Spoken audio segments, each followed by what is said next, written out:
Bonjour à tous, j'espère que vous êtes en forme. Moi ça va super, je suis toujours à Lima au Pérou.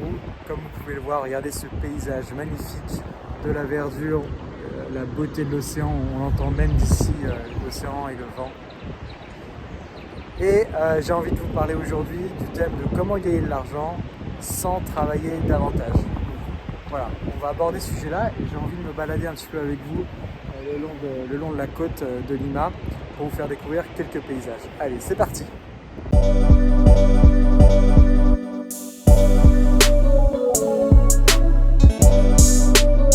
Allez, c'est parti! Je vais te donner dans cette vidéo trois clés qui permettent de gagner davantage d'argent sans pour autant compter tes heures comme tu pourrais le faire dans un travail normal de salarié. Mais avant ça, si c'est la première fois que tu tombes sur une de mes vidéos et que le contenu t'intéresse, tu peux la liker, ça m'aide pour l'algorithme YouTube, et puis t'abonner pour pouvoir recevoir mes vidéos. J'en publie en fait tous les mois de nouvelles. Et puis dans la description de la vidéo, tu trouveras également un lien pour laisser ton email pour pouvoir recevoir de mes nouvelles régulièrement avec les dernières vidéos. Trois méthodes, trois façons de gagner de l'argent sans travailler davantage. En fait, pour gagner de l'argent sans travailler plus, ou en tout cas en travaillant moins, il faut tout simplement que vous changiez la manière, votre approche vis-à-vis de la manière dont vous gagnez de l'argent. La méthode la plus courante de gagner de l'argent, c'est d'avoir finalement quelque chose qui ressemble à ça. C'est-à-dire qu'au fil du temps, quand on se construit une carrière, on va gagner de plus en plus d'argent et ça fait une courbe, une droite qui augmente légèrement au fil du temps. Mais finalement, le niveau de travail, il est toujours le même, voire supérieur. Là, l'idée, c'est d'avoir une courbe qui va ressembler à ça. Elle va monter très fort, puis elle va redescendre fort, comme ça. Voilà. Et l'idée, ça va être de travailler donc, beaucoup au démarrage et donc, pour être tranquille ensuite, pour travailler moins juste après. Alors, je vais te donner trois exemples de business, d'activités qui te permettent d'avoir une courbe de cette forme-là. La première activité dans laquelle tu peux te lancer, c'est l'activité de l'immobilier. L'immobilier, que ce soit de l'immobilier locatif ou une stratégie d'achat-revente, en fait, tu vas avoir du travail au démarrage pour pouvoir trouver ton bien, l'acheter, faire les démarches, etc., faire peut-être des travaux, trouver un locataire, etc. Mais derrière, tu vas pouvoir avoir une agence qui va s'occuper de ton bien, le déléguer.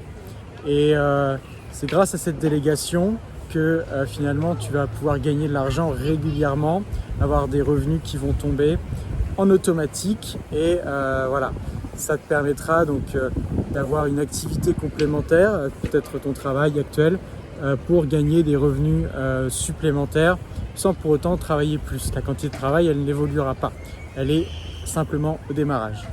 Second business. La seconde idée que je te propose, c'est d'avoir un business en dur ou un business en ligne. Si c'est en ligne, on va chercher à l'automatiser au maximum. Donc au début, ça va prendre un peu de temps de mettre en place tous les mécanismes pour que ton business fonctionne. Mais à terme, tu vas pouvoir t'entourer d'une équipe qui pourra faire tourner ton business avec une quantité de travail pour toi qui sera plus faible. En business en dur, c'est pareil. Tu peux très bien trouver une équipe autour de toi qui t'allège ta charge de travail, sur qui tu vas pouvoir déléguer un certain nombre de tâches. C'est la délégation qui te permet de réduire ta quantité de travail. Troisième idée de business. Allez, la troisième idée de business, je l'aime beaucoup, c'est une de mes favorites parce que tu peux avoir une stratégie où vraiment tu consacres très peu de temps. C'est bien évidemment la bourse, les marchés financiers. Il y a plusieurs stratégies, ce qu'on appelle le daily trading, le day trading, le swing trading ou encore l'investissement long terme. L'investissement long terme, tu te contentes tout simplement d'acheter des titres régulièrement, de les garder sur le long terme et de simplement faire des rééquilibrages de temps en temps. Et donc ça, tu vois, il y a un travail au démarrage de te former, d'apprendre et de construire ta stratégie. Mais derrière, tu es tranquille toute ta vie. Tu as ta stratégie, tu investis régulièrement et tu vas avoir des revenus qui vont tomber à travers les dividendes, à travers les plus-values que tu vas faire en bourse. Intéresse-toi à des indices boursiers comme le CAC 40, le SP500, choses comme ça. Tape sur Google, tu verras les graphiques et tu comprendras l'intérêt de la bourse que ça a sur le long terme et les performances que ça offre. Je vais te partager une dernière chose qui est pour moi importante et qui est clé et qui fait que pour moi, il y a beaucoup de gens qui ne passent pas le cap d'investir en bourse et qui n'activent pas les 3 piliers que je viens de citer.